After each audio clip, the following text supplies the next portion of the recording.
I'm going to be sharing about unity and higher power.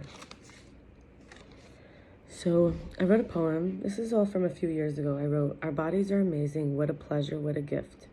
To be able to hold on and let go. To be both right and wrong, finite and unlimited. To be able to say both yes and no. To be rewarded and punished at the same time, and to be able to be both ashamed and trusting. To see persecution and defect simultaneously, to be other and self. Inside and out, up and down. Goddess and God, release and receive, expand and constrict, balance, to be able to be, I am that I am." And there was a prayer I learned at an institute. They did yoga there.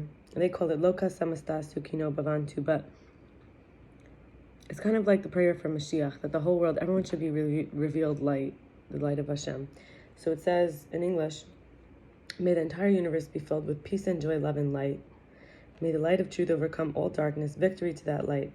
And then in their words, they would say, "Jai Shri Satguru Maharaj Ki Jai." That's like, may the truth overcome all darkness, victory to the light and the truth. And then I wrote about how no more secrets means, like, what yoga meant to me. I don't mean that you have to physically do the postures, but it's like about yoking yourself to your creator, to your natural source, to the source of nature, to the source of your nature, to the source of our truest, highest power. That's like a natural energy versus, like I was writing about, weed, caffeine, other things, for example. Up, go down. When you're too high, get low. When you're too low, get up. So there was a song that I wrote, I want to dance with somebody. I want to feel the heat with somebody. Yeah, I want to dance with somebody who loves me. I think it's Whitney Houston. So I wrote to myself, I love you. Yes, it's been me. Because every time we dance with someone or feel more alive, more fire, like, it's really that we're coming alive. It's ourself. Dancing with ourselves. So I promised God that I don't want to be jealous anymore. If I'm judging, I'm not present. Not for likes, not for recognition, not for solidarity. Not everyone will see me in my full glory, but I'm willing not to judge myself self-consciously anymore. That willingness. And so I had a vision one night, and it was like this glow. It got louder and louder and brighter. Louder, literally, the glow got louder and brighter, where it was going to rip me from the physical world, but I knew that it would kill me. I wasn't ready. I had said I wanted to do the divine will and accept, if I'm meant to die, that it's inevitable and for the best. Basically, I was ready to be a vessel without humility, blind to my ego. And I'm so grateful for this precious life. I don't take any moment for granted. So what some people call it's like light work, spiritual awakening. And I noticed it was too much. So I started begging it to slow down. I begged for a little less brightness. I admitted that I couldn't handle it. And it helped me to feel like, not shame, but like my limitation as a vessel. It helped me to combine my vessel with my light and not to overwhelm myself, and also as a vessel for God, for God's light, the infinite light. So I begged for a chance to please not be jealous anymore. I didn't know. In order to continue staying alive, I saw how much contained light I am, held in my body, raw life force, pure power. I can only abide now. And then to explore higher powers, if I think God's jealous, it's me being jealous. To not need approval, I'm meant to be here.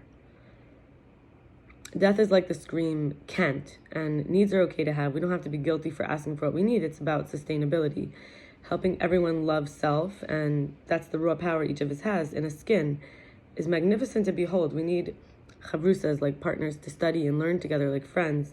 We need therapy together. We need, being right-brained is like the flow, the power. So ego is one defect bumping into another defect in the mirror.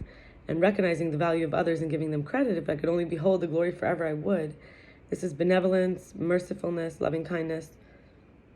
And I wrote, I am good, we all are. I can be myself. If I'm not pure enough, it'll be separate me.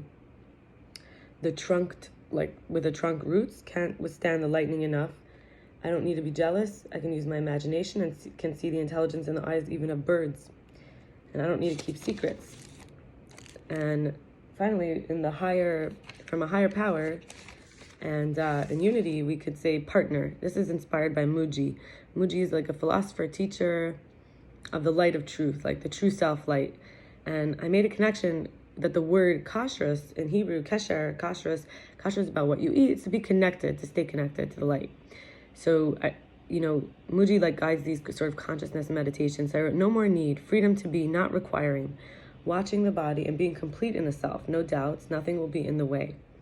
No longer need to be with someone. Man made for God. Woman made for God. Complement. Don't complete each other after original sin, not back to back anymore. Evolve. Not made for each other. It isn't fulfilling if it isn't love. So we're not waiting to be saved by someone on a white horse. We continue to immerse in our heart, not a rescue remedy. And we can stop if it makes us sick. It shouldn't make us see ourselves badly. We can be a good partner if we discover the truth. We're not going to ever have anyone complete us. We don't need anyone's approval. And really, we're all about being gurus for each other. We're all teachers for each other. In a love for truth, most relationships which promote separateness, darkness, and inauthentic, non-genuine, and fear, rather we can become a mirror to our own beingness. I'm going to stop here and wish you a blessed day.